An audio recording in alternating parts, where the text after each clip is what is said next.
Саламатсыңарбы балдар? Кутмандуу күнүңөр менен. Маанайыңар кандай? Келгиле, баарыбыз көнүгүү жасайбыз. Экранга көңүлүңөрдү бургула.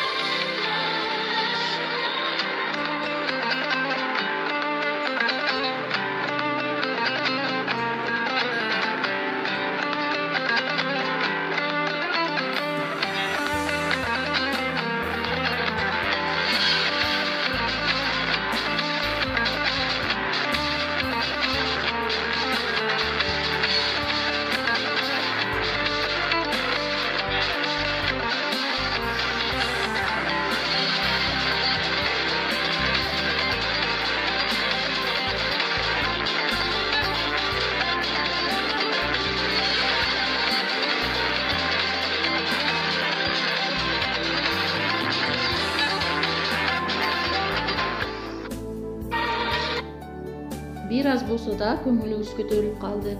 Баарыңарга жакты деген ойдомун. Азыр кыргыз тили сабагынан кезектеги видео сабагыбызды баштайбыз. Сабакка даярданабыз. Китеп, дептерлерди, ручканы алабыз. Сабакка көңүл коюп отурабыз. Өтүлгөн үй тапшырмасын эске салып алалы. Үйгө эмне тапшырма берилген? Азаматсыңар. Мурунку сабакта сүйлөмдүн ээсин өткөнбүз. Эрежени чогуу кайталайбыз. Сүйлөмдө негизги ойду билдирип турган жана ким, эмне, кимдер, эмнелер деген суроолорго жооп берген сөздөр сүйлөмдүн ээси болот. Сүйлөмдүн ээсинин асты бир түз сызык менен сызылат. Мисалы, Асан колун жууду. Ким колун жууду? Асан. Койлор короого келди. Эмнелер короого келди? Койлор. Бул сүйлөмдөрдө сүйлөмдүн ээси Асан жана койлор. Бүгүнкү өтүлө турган жаңы тема сүйлөмдө ээнин милдетин аткарган айбанаттардын аттары. Сабактын максаты: биринчи, тема жөнүндө түшүнүк аласыңар. Экинчи, текст менен иштейсиңер, суроо берип үйрөнөсүңөр. Үчүнчү, өз алдынча иштегенге күнүгөсүңөр. Сүйлөмдө ойдун негизин билдирген айбанаттардын аттары да сүйлөмдүн ээси боло алат. Аларга эмне, эмнелер деген суроолор берилет. Мисалы, ак жолтой, кумайык, жолборс, короочу иттер. Ак жолтой, кумайык, жолборс иттин аты болгондуктан эмне деген суроо берилет. Жана ошондой эле сүйлөмдүн ээси боло алат.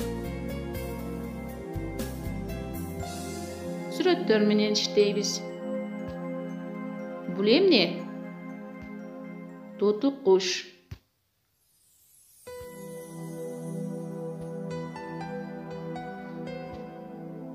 Эмнелер?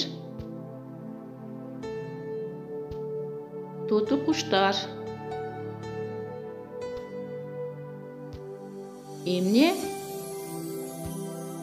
Эчки. Эмнелер?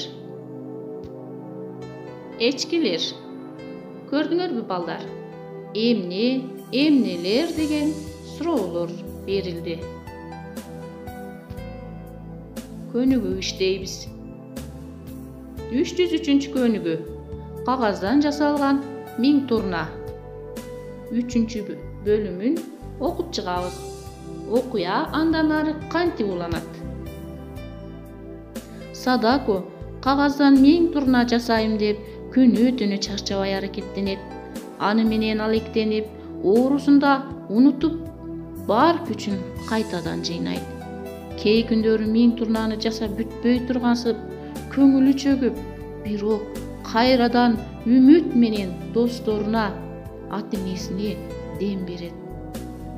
Турналарына түрдүү аттарды коюп жазат. Ал 600 турна жасаган кезде оорусунан айгам деген үмүттө Садаконун ден соолугу оңой баштайт.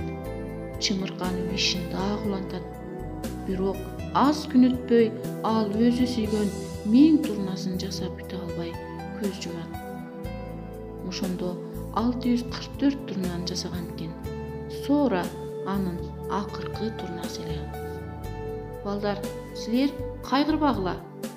Анткени Садако бир нече турнаны жасаганга үлгүргөн. 304-көнүгү. Текстин акыркы сүйлөмүн көчүрүп жазгыла. Энин астын сызгыла. 305-көнүгү. Силер айбанаттардын кандай аттарын билесиңер? Бул суроого жооп жазып, мага жөнөткүлө. 306-көнүгү.